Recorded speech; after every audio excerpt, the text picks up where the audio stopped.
Good afternoon. Welcome to the Minister's first webinar of 2025, Planning for the Future, Innovation and Growth in Nova Scotia's Aquaculture Sector.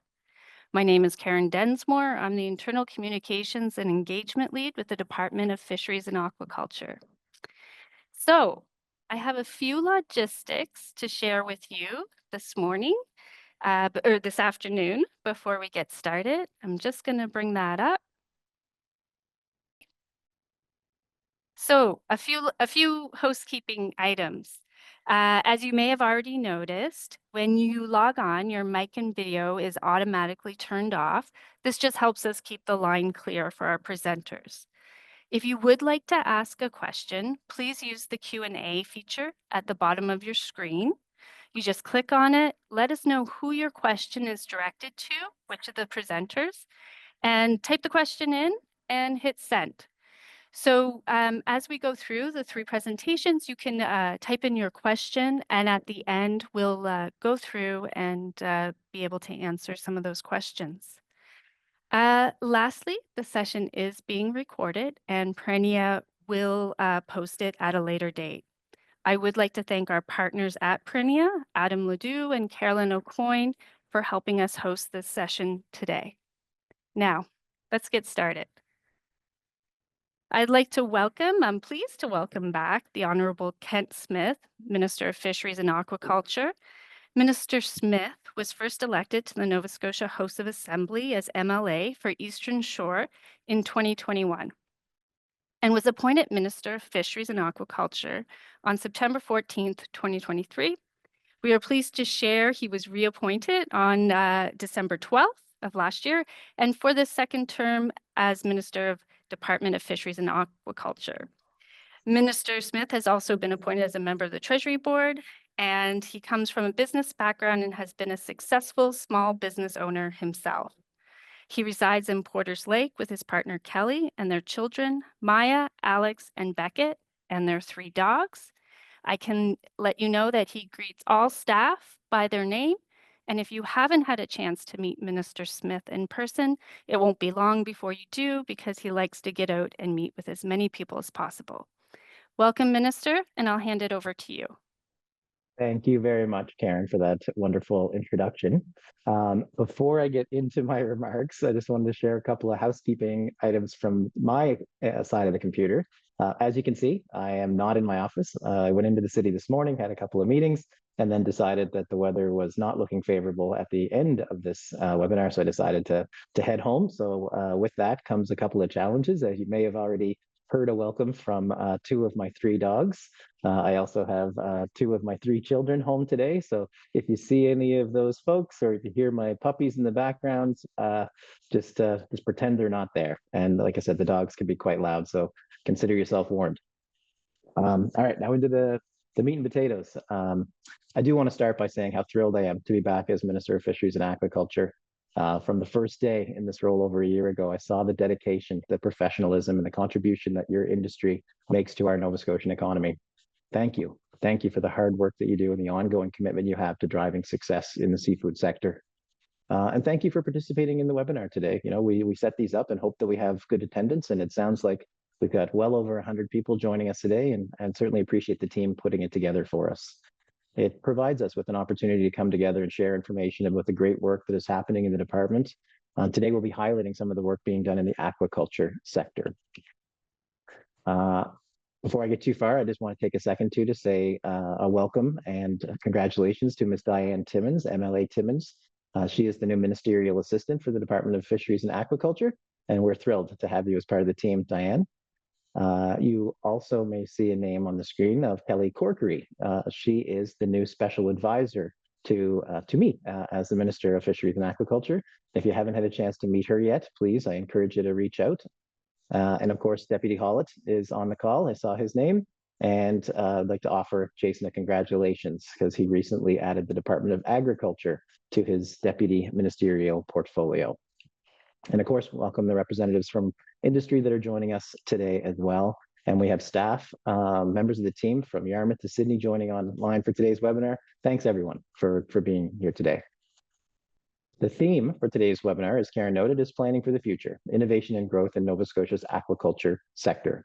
And with that in mind, I would like to introduce today's panelists. We have Ms. Hilary Steele, the project lead for the development of the coastal classification system with our department. We have Mr. Matthew King, aquaculture planning and GIS officer with our department, and Mr. Ernie Porter, president of Town Point Oysters and co-founder of Dockport Limited. Thank you for leading today's panel. I'm looking forward to the interesting discussions that we're about to have. Before we begin, I do want to touch base on an important item, the potential for US tariffs. And our government position is very clear. We do not want tariffs. If the US decides to apply tariffs on Canadian products, Nova Scotia will do its part to assess options and be prepared to respond with Team Canada. We believe in a Team Canada approach. It's all hands on deck to avoid them. We will continue to work together towards shared interest, including a secure border and mutually beneficial cross-border trade while supporting Nova Scotian businesses. As a province, we're committed to driving a strong economy now and for future generations. For the province to succeed, for Nova Scotia sea farmers, fish harvesters, processors, and buyers and their families to succeed, we must use the bounty of our natural resources we have here in Nova Scotia to shape our future on our terms, so the people, our people, get the jobs and the economic benefits. A good paying job is the best path forward to owning a home, to being able to afford food for your family. A good paying job brings dignity to people's lives and helps them believe they can fulfill their dreams. A good paying job makes us resilient and independent. A good paying job lifts families up out of poverty. More good paying jobs in Nova Scotia will make our economy stronger so that we can build more hospitals, schools, and roads faster. I'm sure you heard from the Premier last week. We have tremendous potential to grow our resource sector here in Nova Scotia, and our seafood and aquaculture industries can and will play a leading role. In Nova Scotia, we can produce more healthy, local food while boosting our coastal and rural economies with more local jobs and businesses. And when considering the potential of this province's resource, there is tremendous potential in seafood, and we continue to work hard to support that potential and improve the conditions for success. To support that success, the province is doing everything within our jurisdiction to protect our most valuable resource from illegal activity. I have been clear, the federal government is not doing enough to address illegal, unauthorized, out-of-season lobster harvesting in Nova Scotia, and their lack of meaningful action is not acceptable. We won't stop advocating on behalf of our most valuable industry and calling on DFO to increase enforcement on the water to stop illegal fishing and preserve the sustainability of this resource. Despite DFO's inaction, Nova Scotia remains the #1 seafood exporter in the country. Our seafood exports generated approximately $2.5 billion in revenue. That's a clear metric that demonstrates this sector's economic benefit. We're exporting about $1.1 billion worth of seafood annually to the United States and almost $700 million to China each year. These numbers are substantial, and that's why market diversification of our seafood is essential to strengthen the sector and mitigate risks. And now, more than ever, we need to explore new opportunities and new markets to promote our world-class seafood products. Nova Scotians are already taking action on sustainable seafood practices. And to help our seafood industries do even more to build a sustainable future, we launched a new funding program last June. The Fisheries and Aquaculture Energy Efficiency Innovation Fund is a 3-year, $6.5 million investment in the seafood sector, supporting projects and research like the electrification of lobster boats. This will help reduce greenhouse gases and save costs, especially when the impact of the carbon tax on diesel and gas prices is considered. Soon, we plan to announce the first round of successful projects, and then we'll have another call for applications. I encourage you to reach out to the team to learn more. Today, we're also proud to share that we have launched a climate change portal. It's a website that's tailored to our fisheries and aquaculture sectors. This was a climate plan commitment and is a significant step towards increasing the accessibility of climate change information to our sector stakeholders.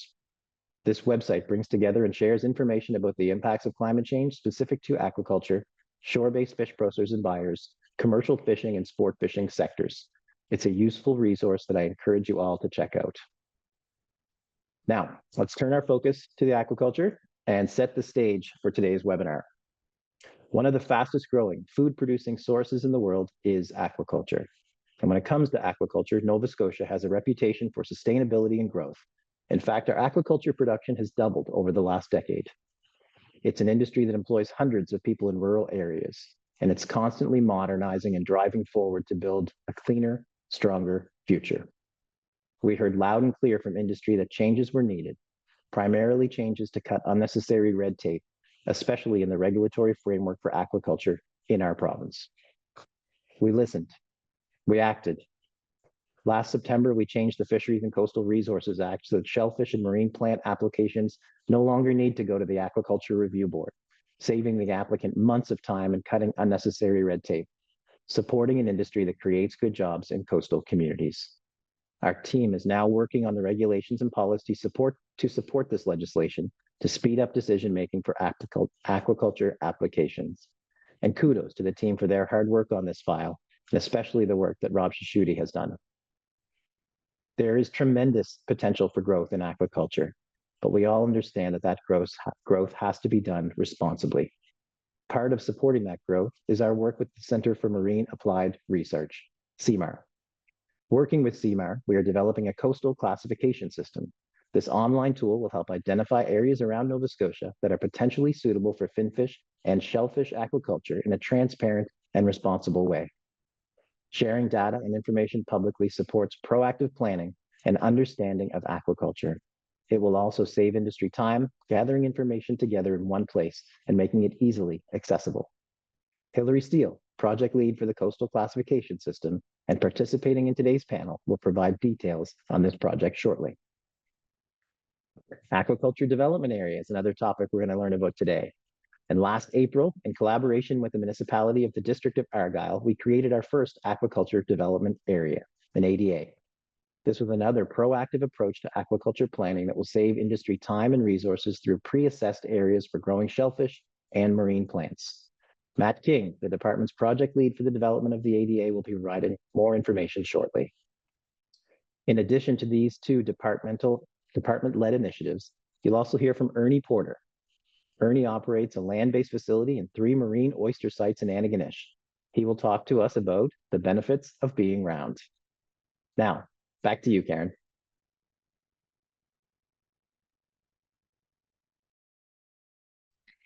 Great. Thanks, Minister. So I'm just going to bring that website up that you mentioned about the portal. And I'll just share that with our folks so they can catch it again if they missed it.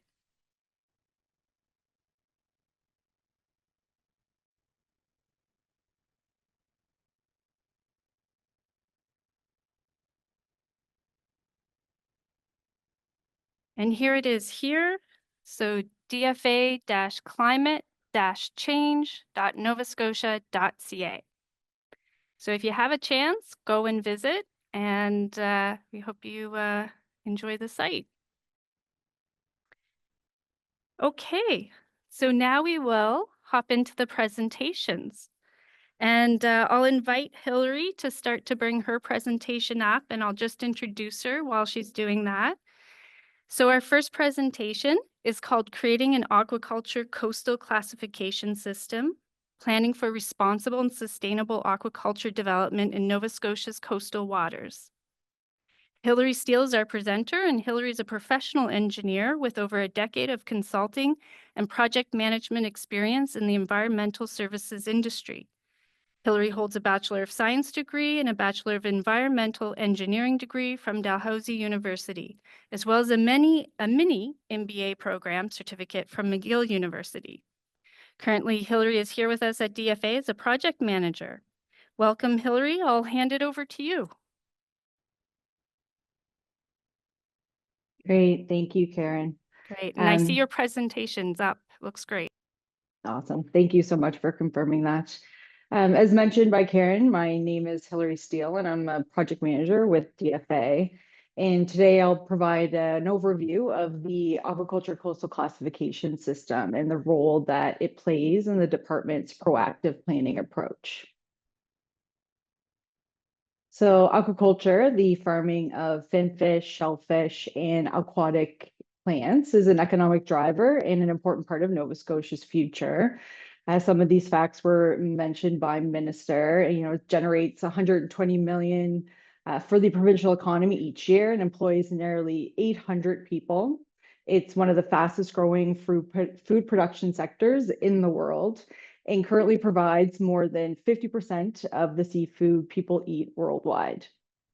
So to help support planning for responsible and sustainable growth of the aquaculture sector in Nova Scotia, government is creating an aquaculture coastal classification system.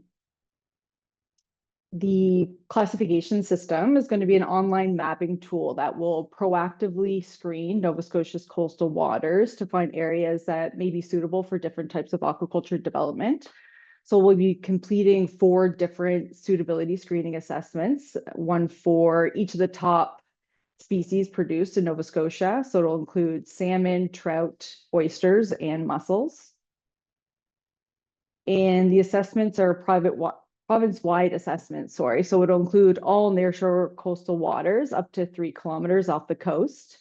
And the way the assessment works, it will divide the entire assessment area into smaller equal-sized cells, so squares, and each one of those squares will be given a color to represent its potential suitability rating. To support the development of the coastal classification system, the department has engaged Center for Marine Applied Research, and their role includes completing the suitability assessments as well as developing an online mapping tool that will display the results of the assessments. So there'll be 2 different types of map layers that users would be able to view on the coastal classification system. There's the potential suitability map, so one for each of those assessments completed, so salmon, trout, oysters, and mussels, but also for all the different types of information that are used to complete those suitability assessments, users will be able to view the data layer map. So just to provide a few examples of what types of information could be available: water depth, ice conditions, wind and wave conditions, or likelihood of exposure to extreme cold events. So that I could show, what this could look like. There was a similar initiative completed in Palau. Their aquaculture suitability mapping tool was developed to help highlight areas that were potentially suitable for different types of aquaculture development as well. So on the left, you can see their entire area that was assessed, and then they used different shapes, but again, breaking it down into smaller cells and giving each one of those cells a suitability rating to show, how suitable it may be for, in this case, finfish aquaculture. So they have, scores ranging from 0 to 0.96, 0 being restricted or unsuitable, and then the more suitable area showing in this blue-green color or purple. So, in doing this for our entire assessment area, so for all of Nova Scotia's coastal waters, we would be able to see areas popping out that may have more potential suitability for different types of aquaculture development. And to provide an example of what the suitability or the spatial maps could look like, this is an example of the bathymetry or water depth data layer map from the same Palau suitability mapping tool.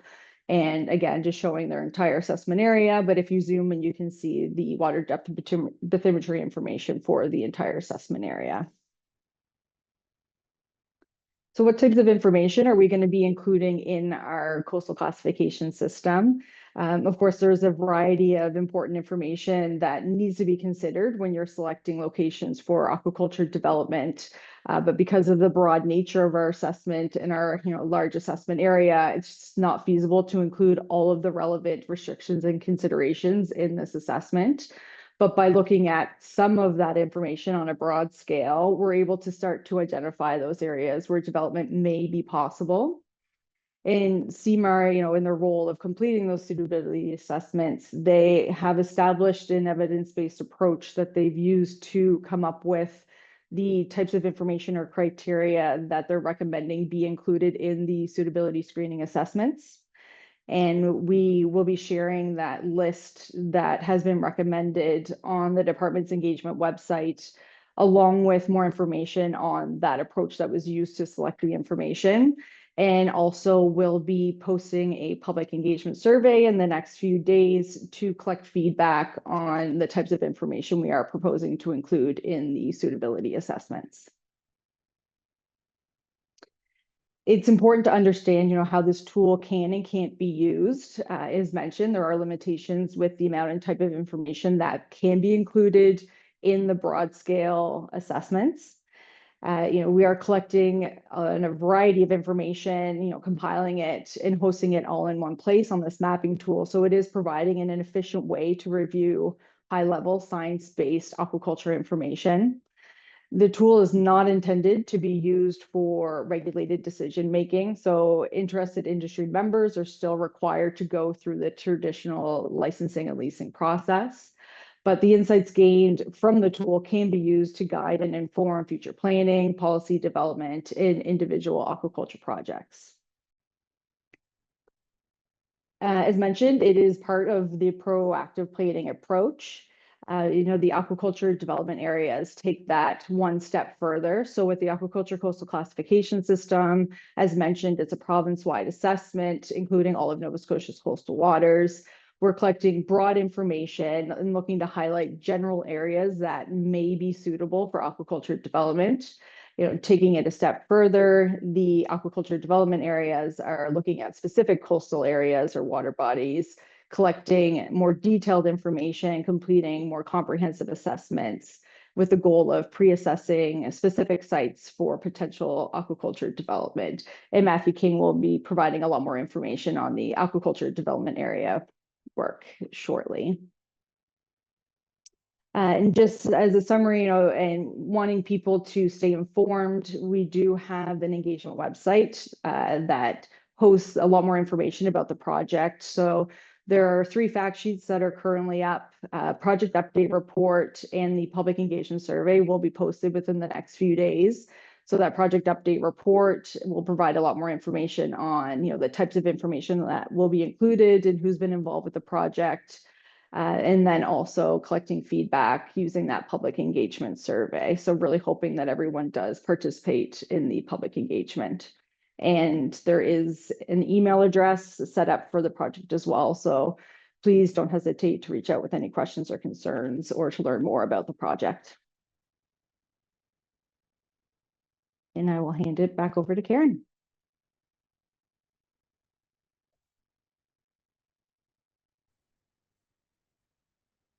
Here I am. Thank you, Hillary. Wonderful to see the progress on that work. Thanks for sharing that update. And you're ahead of schedule. I appreciate that. Okay.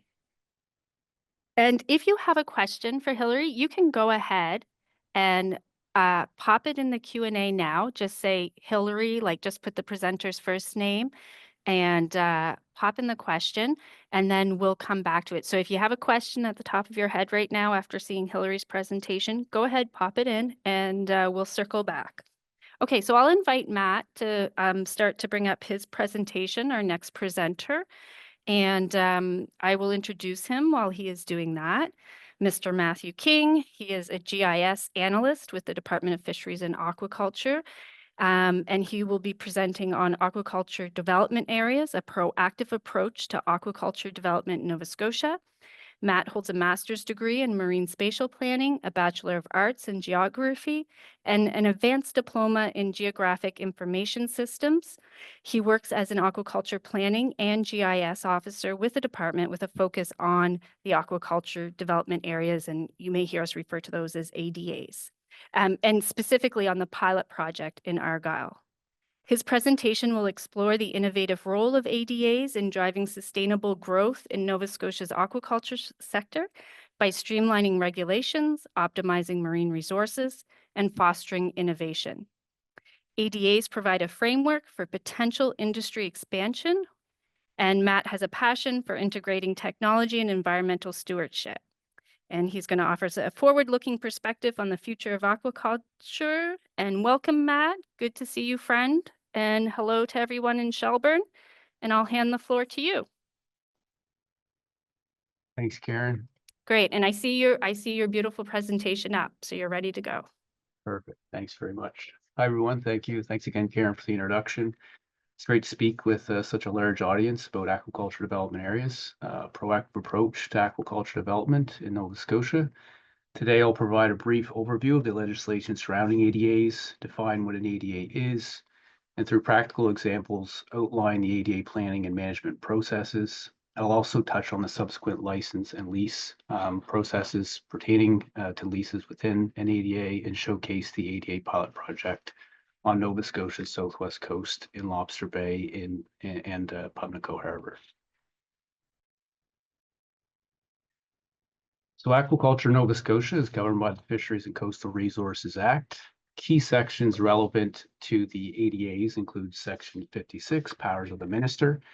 So the Minister, with approval from plural from Cabinet, may designate ADAs in Nova Scotia. Before designation, the Minister must consult with the Mi'kmaq of Nova Scotia and engage with federal and provincial departments, as well as other relevant stakeholders. Section 57, this section outlines the consequences of ADA designation. Once an ADA is approved by Cabinet, the process for obtaining a license and lease within the ADA is governed by a structured administrative framework, with final decisions on applications being made by the administrator. This differs from the traditional industry-initiated process, where individual license and lease applications are reviewed through a rigorous process, and final decisions are made by the Aquaculture Review Board. Sections 67 and 70 of the license and lease regulations. This legislation highlights the call for proposal process for obtaining a lease and license within an ADA. And this is a competitive process initiated by the Minister, and I'll provide more details on this in a later slide.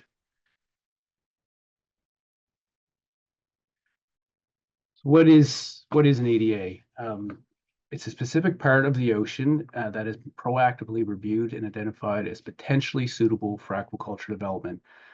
So it's such as farming of shellfish or marine plants. This area is selected from a larger area or a larger region that was studied for possible use.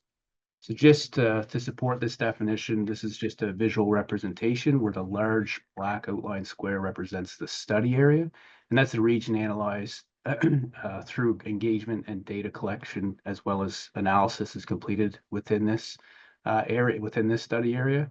And ADAs are identified as outcomes of the planning process and are depicted here in 4 separate orange areas. Each orange area represents an ADA site. So once an ADA has been established, the original study area is no longer required. Aquaculture development in Nova Scotia is guided by 8 regulated factors outlined in Section 3 of the Aquaculture License and Lease Regulations. And these factors, which must be considered in all related aquaculture development decisions, including those within an ADA. They include the optimal use of marine resources, economic contributions, compatibility with fisheries and other water users, oceanographic and biophysical characteristics, navigation rights, sustainability of wild salmon, and the productivity of nearby aquaculture sites. To provide context, the running image that you see on the right shows the area of Lobster Bay and Pubnico Harbour and highlights several areas of information relevant to factors considered in aquaculture development in Nova Scotia. Examples include bathymetry, wind and wave energy, lobster fishing data, conservation areas, navigation corridors, among other key data. The key takeaway from this slide really is that the ADA planning process is designated to proactively identify and evaluate critical layers of information to determine areas best suited for aquaculture. And this approach contrasts with the traditional reactive method of industry applying for a lease outside of an ADA, where such assessments are only conducted after an application is submitted. By front-loading this analysis, applications applied for within an ADA streamline decision-making and provide greater clarity and certainty for proponents, regulators, and also the public as well. The ADA planning process itself, it's a department-led initiative whereby it's initiated by establishing and determining roles and responsibilities and a work plan. In the case of the ADA pilot project in Argyll, the department had partnered with the municipality of the District of Argyll. And a key plug here for the Centre of Marine Applied Research, who also provided a substantial amount of research and data collection throughout the project and continues to support this project moving forward. With that, the planning team did select the study area and where focus of engagement analysis could take place.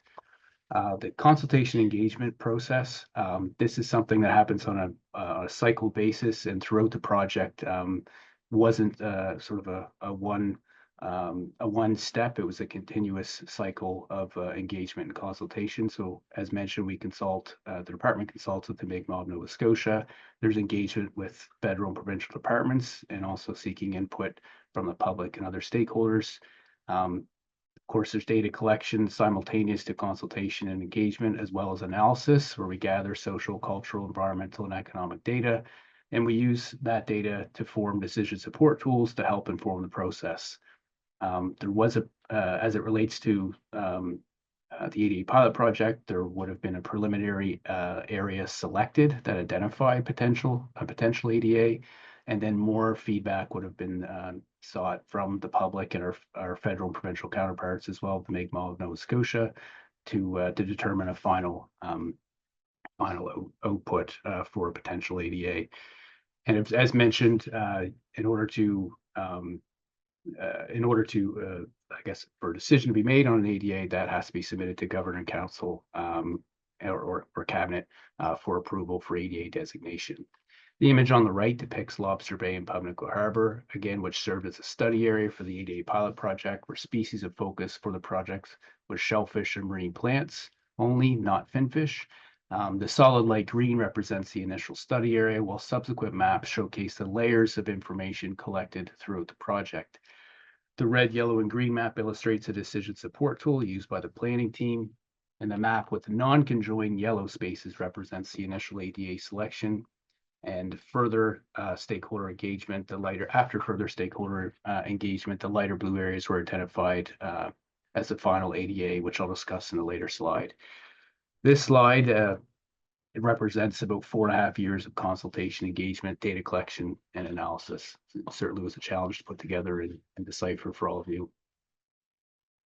With that, on to slide 6, the competitive call for proposal process.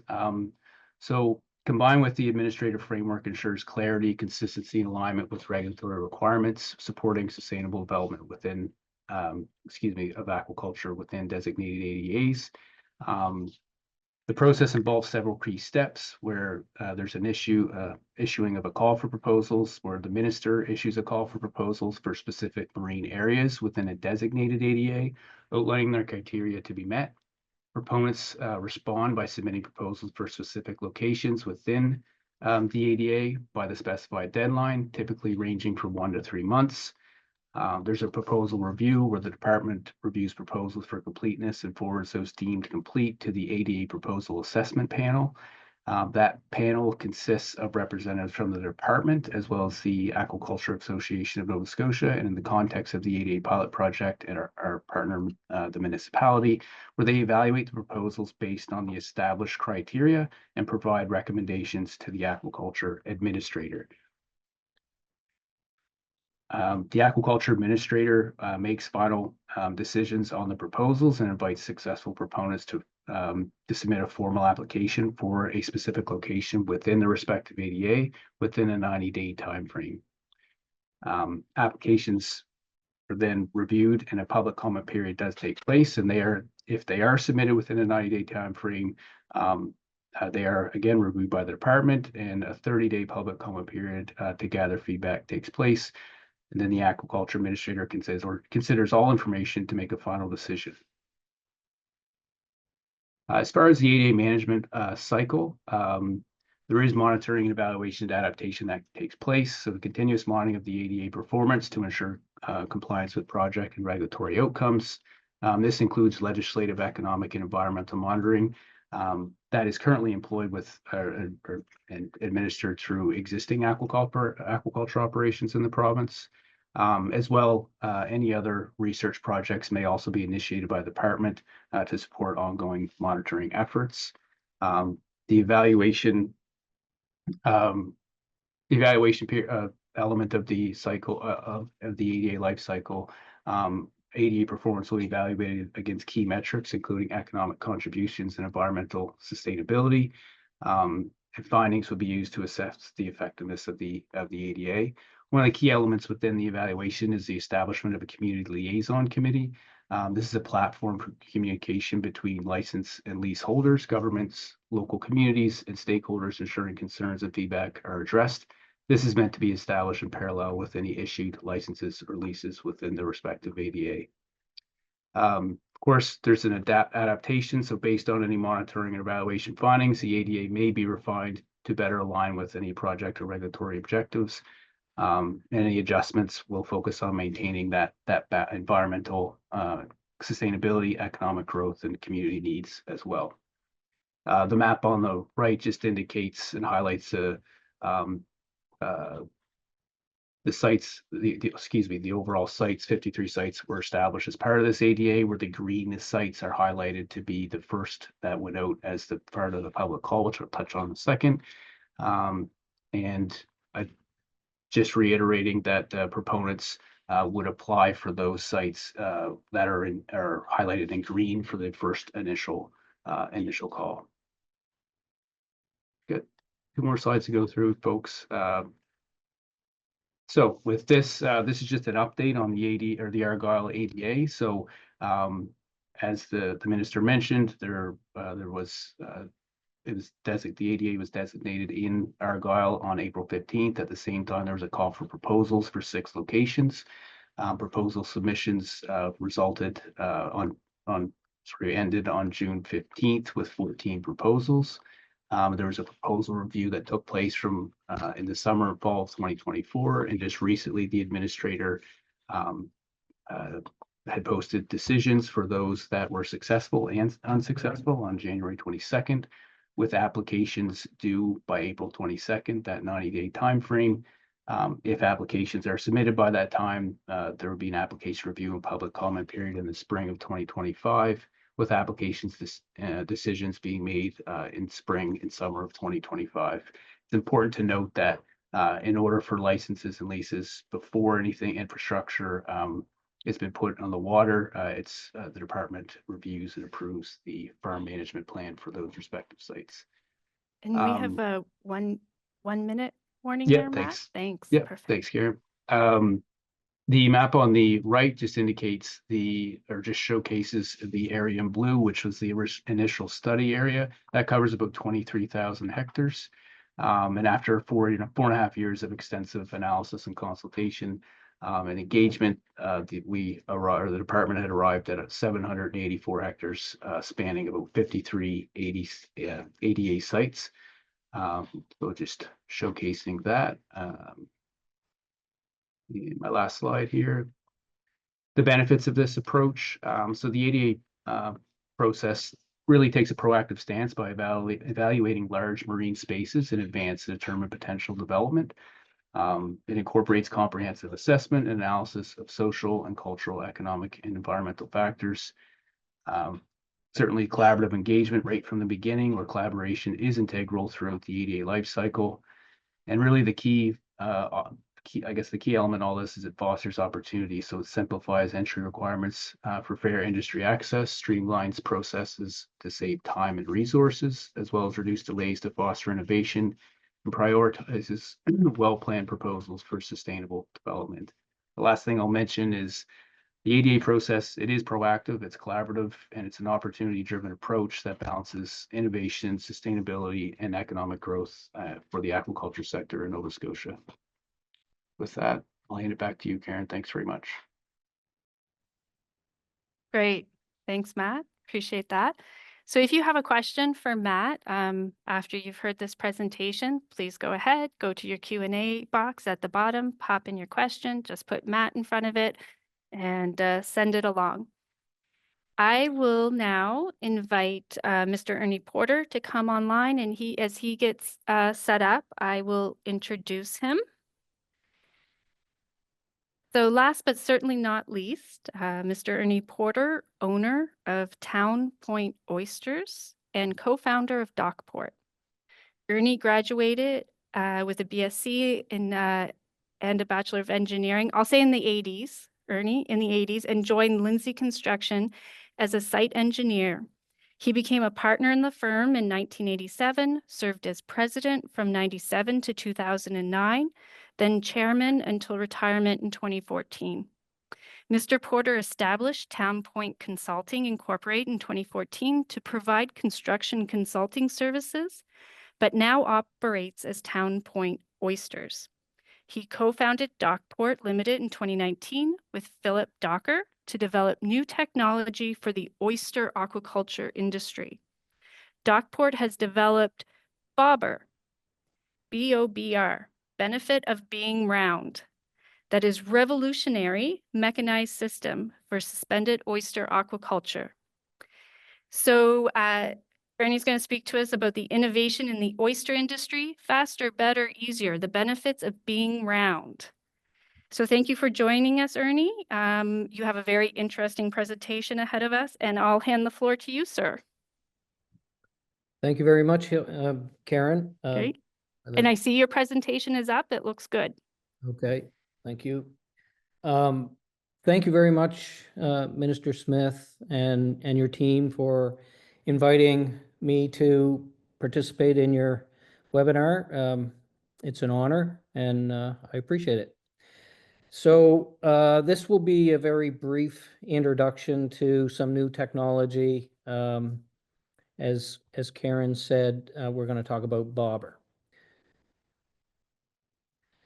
So Dockport owns Bobber, and it's a company that was founded by Philip Docker and I in 2019.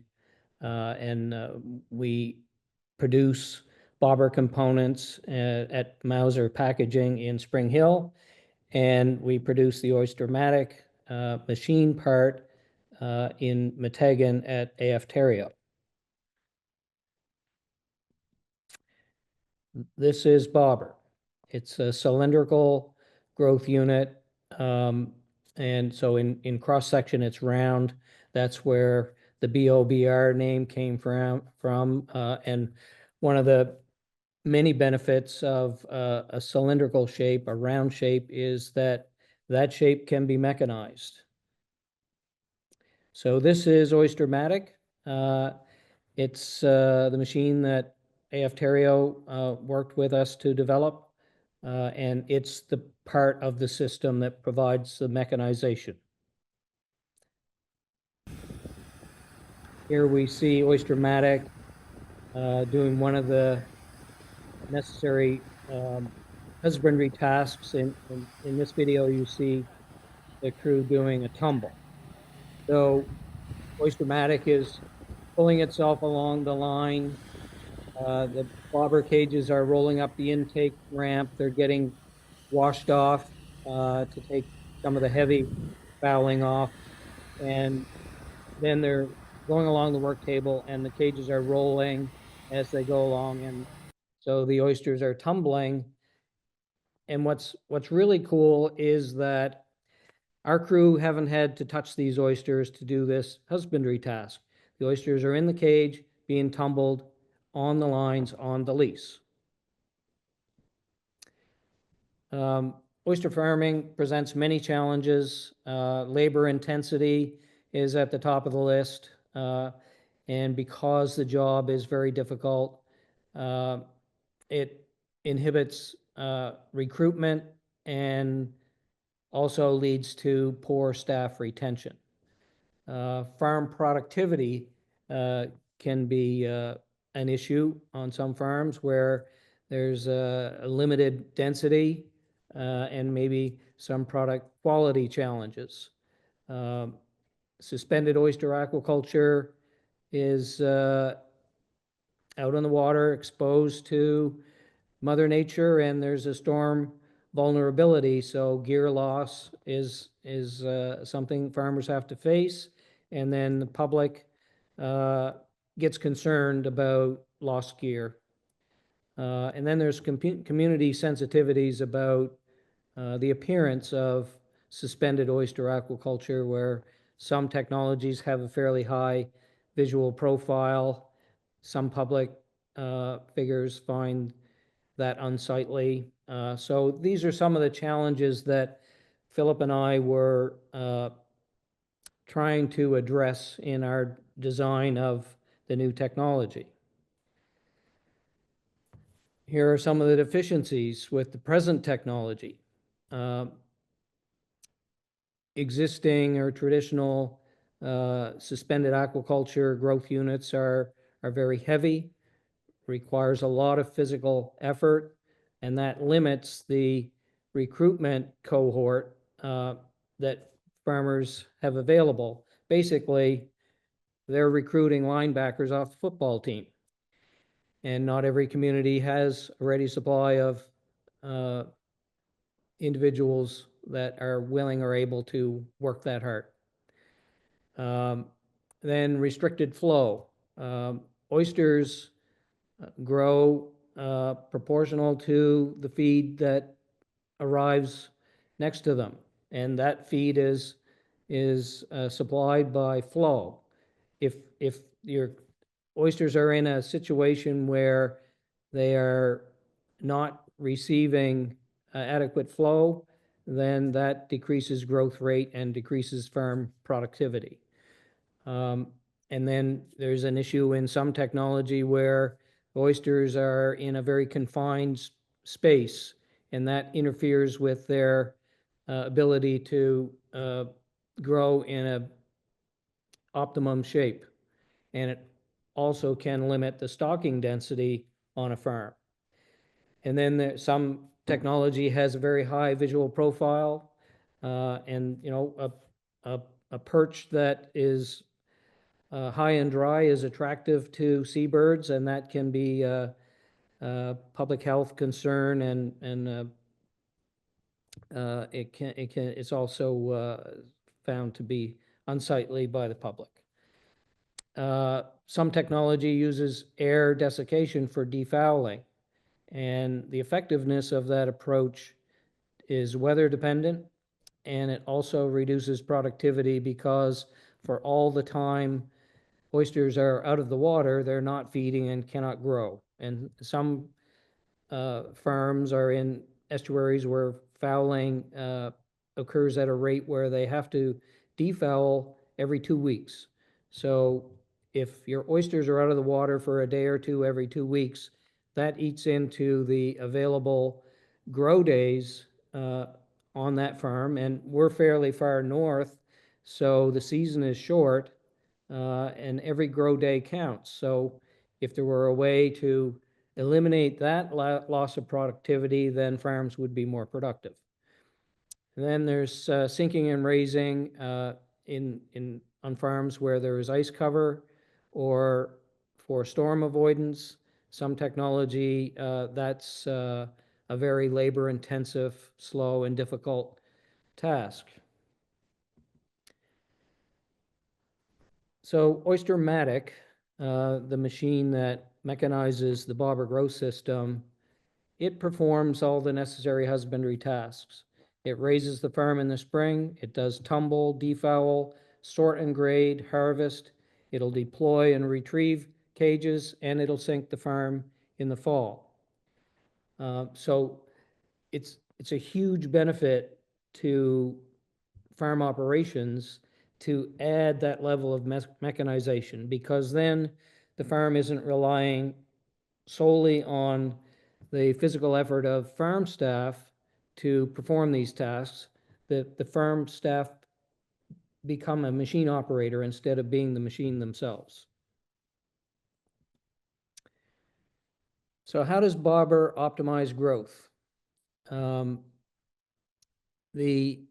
You see on the left in the picture there that there's a line of bobbers extending to the left from Oyster-Matic, and you see that every cage is individual. So those individual cages can respond to wave action more than a larger structure that might have a number of bags in it. And this natural tumbling promotes ideal shell shape, and it also lowers the physical effort necessary for, I'm sorry.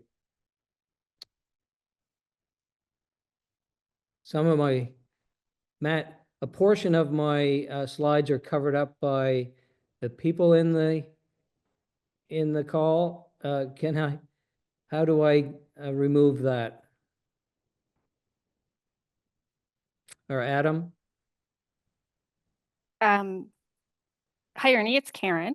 Hi, Karen. Is it the box along the top or the one on the side? On the side. The side, is there a small X to close out? No.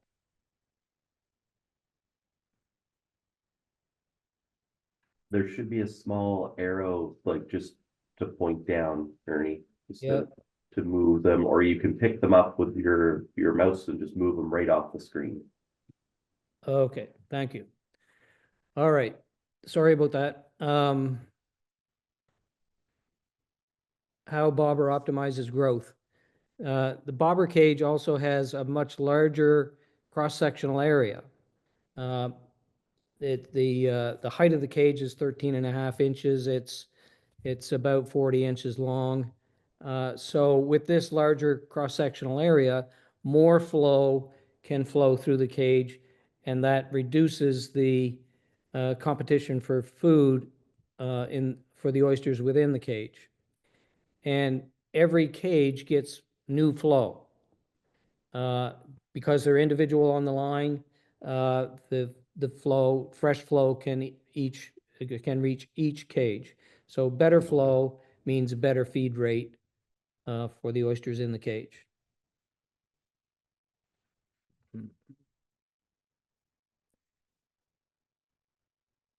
So here on the right, you see the picture with the float, bottom, top, XR bag.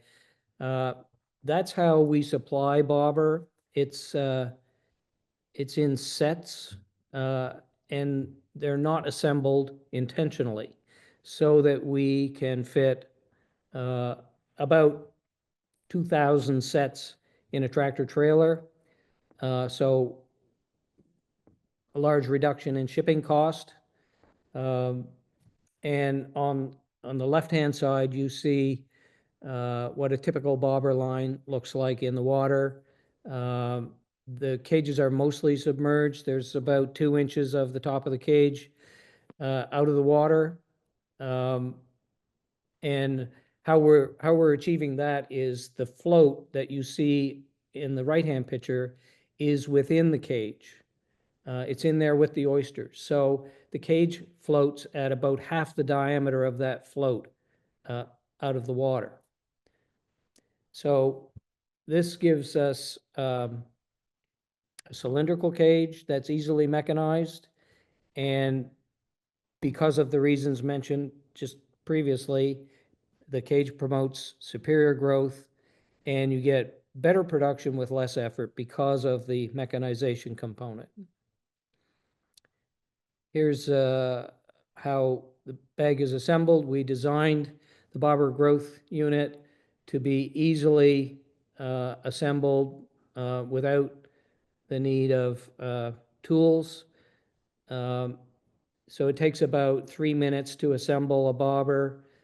We won't watch the whole video here, but it's essentially installing these little Christmas tree clips to fasten the bobber end caps to the Vexar bag. And we designed bobber to be a perfect fit for intermass Vexar bags. There are other manufacturers of Vexar bags. Some of those products fit, others do not, but all of the different bag mesh sizes produced by Intermass do fit the bobber cage.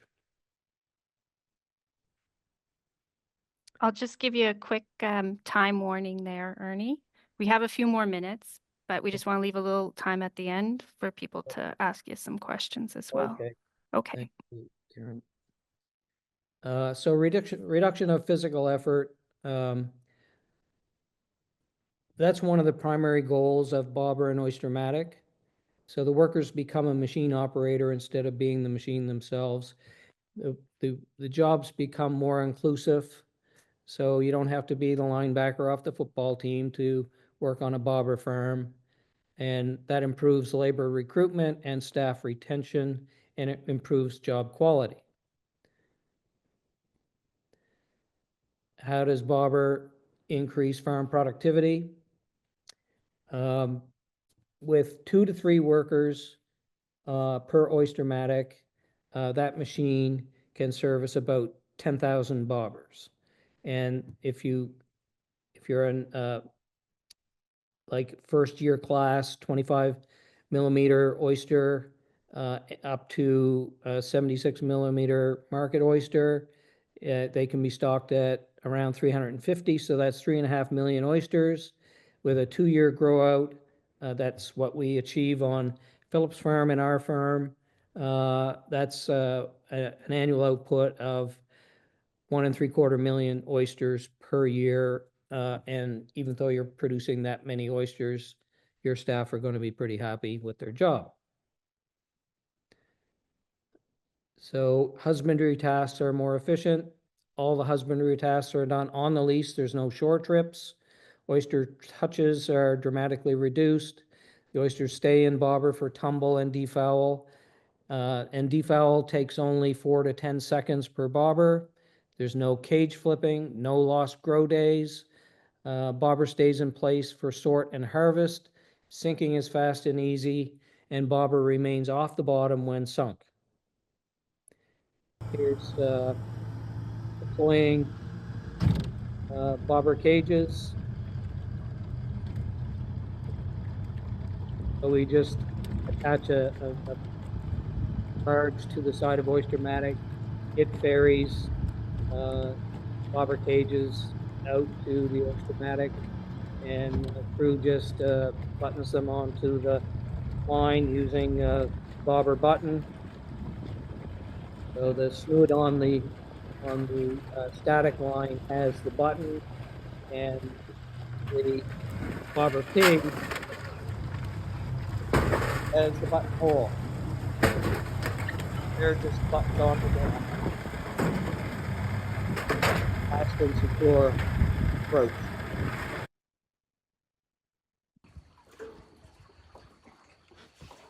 So sort, harvest, grading, done out on the lease.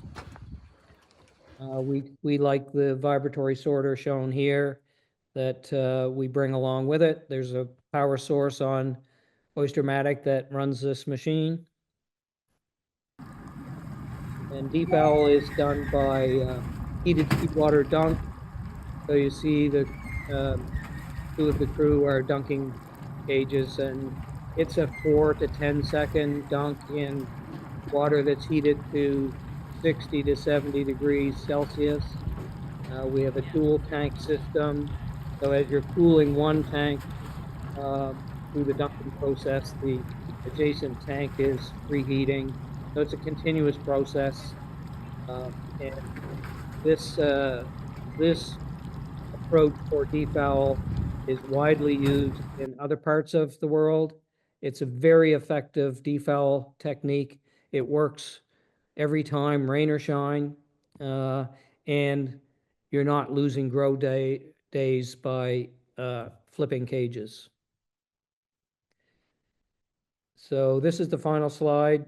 Bobber gives you better oysters, faster and easier because it's mechanized, greater productivity with less effort, higher growth rate, better shell shape, more oysters per acre, a lower visual profile. Defouling is, in our opinion, quite superior to air desiccation. Reduce physical labor and increase job quality, happy farm staff. But one of the most important messages is growing faster. With the emergence of Dermo and MSX, one of the things most important for farmers is to grow fast, and bobber helps with that. Thank you. Great. Thank you, Ernie. Very interesting. And I love the videos in there to give us a view of how it actually all comes together and works. So we are running a little bit behind. We would like to take some time for questions. So I understand if you have to step away, that's okay.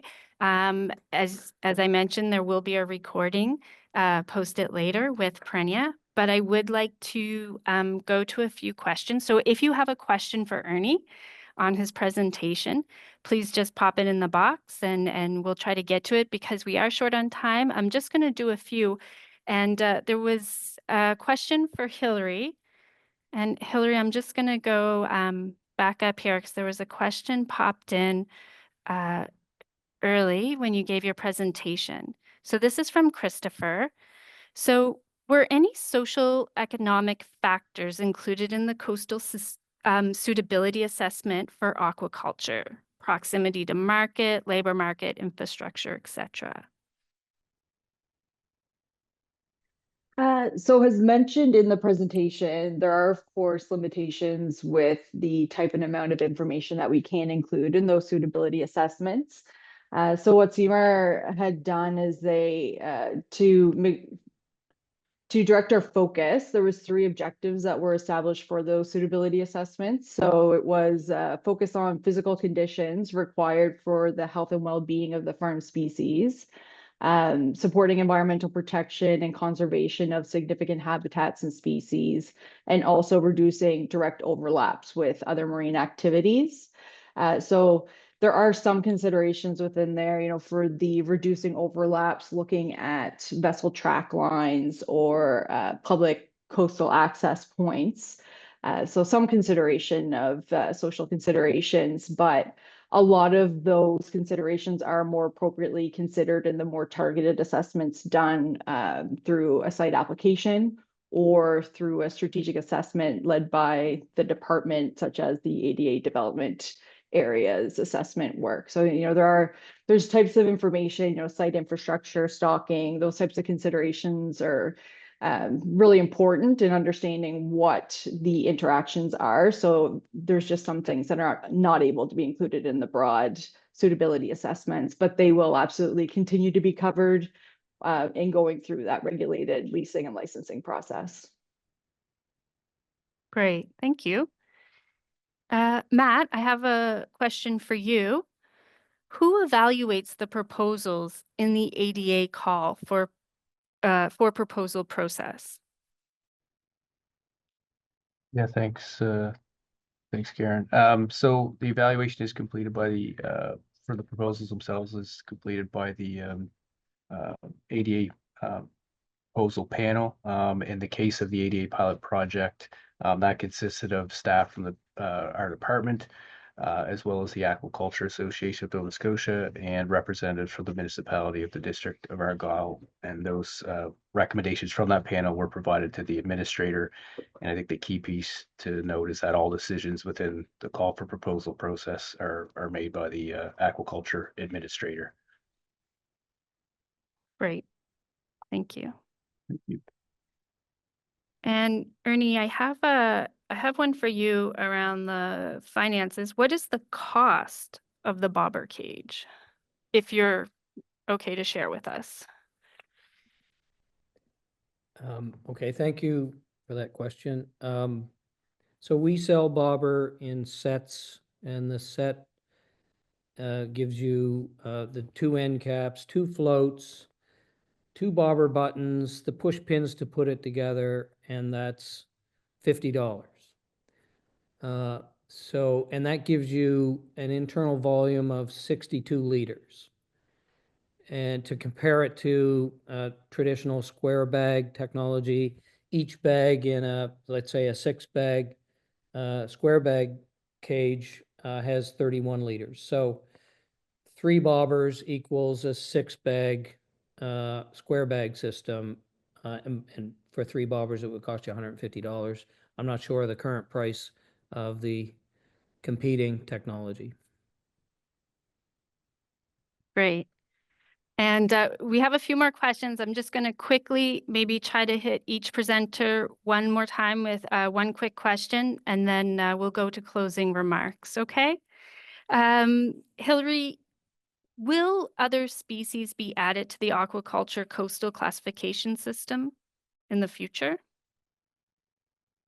Right now, the focus is on the 4 species that were mentioned, but as part of the public engagement survey that will be launched in the next few days, one of those questions is looking for feedback on what other types of aquaculture people may want to see added to the coastal classification system. Great. And just quickly, do you have an approximate timeline release for the mapping tool? Yes, spring of this year. Great. Thank you. Matt, another quick question for you I have here. So Stuart mentions the Argyle ADA has run into a fair amount of community resistance, has it not? What is the current status? Yeah, thanks, Stuart, for the question. So throughout the planning process, there were, partnering with the municipality was very important. Their key role was stakeholder engagement. So there were various avenues that were, folks, stakeholders could be involved, whether that be through public meetings about the ADA, various videos and initiative put out by the municipality. Their role is certainly important in this process. There actually is a stakeholder report that would have been completed as part of the ADA planning process that was developed by the municipality. As far as resistance, we've worked closely with the municipality. Again, the importance of that key partnership is to maintaining that connection with local stakeholders. And so we've worked closely with them on responses, on all responses to any concerns related to the ADA. As for current status, the 6 areas, decisions on those have been made by the administrator and are posted on our website. And so those successful proponents do move on to the application phase and have until April 22nd to submit their respective applications to the department. And it's worth mentioning too, in that process, there is a public comment period as well on those specific applications for folks to get involved that way. If I can, Great. Karen, if Yes, you don't please, mind, if I Minister. just add that I'm not sure it's fair to say there was a fair amount of resistance. There was a small number of people who wanted a little extra clarification, and I commend the team for the work that they did to make sure that those folks got the answers they were looking for. Thank you, Karen. Right. And one last question to you, Ernie. Do you rent or sell the Oyster-matic? We sell it. Haven't considered renting. If that question is coming from a farmer who's interested in exploring that, they should just give us a call and we'll talk about it. Okay. So, folks, there's a few more questions, but we'll try to get those answered for you and send them back out to the participants that were here today. But, Minister, I'm going to hand it back to you to close our session. Say a Thank few you, Karen. words. Thank you very much, and thank you, Karen, so much. You do so much work to put these events together. So thank you, and the team at Perennia that helps out. An incredible amount of work goes into them. So much appreciation from me personally and from the rest of the team. But these webinars provide us with a better understanding and appreciation of the work that our sector is doing and the staff do every single day. Certainly, kudos to Hillary, Matthew, Ernie for participating in today's panel. Insightful, provides a better understanding, and we certainly appreciate the work that you do. Thank you. Thank you. I also want to thank all of our valued industry members for their ongoing commitment, dedication, and passion for aquaculture in Nova Scotia. For closing, I'd like to leave you with this. As a province, we're committed to driving a strong economy now and for future generations. We look forward to working with Nova Scotian sea farmers, fish harvesters, buyers, and processors towards that future. Thank you.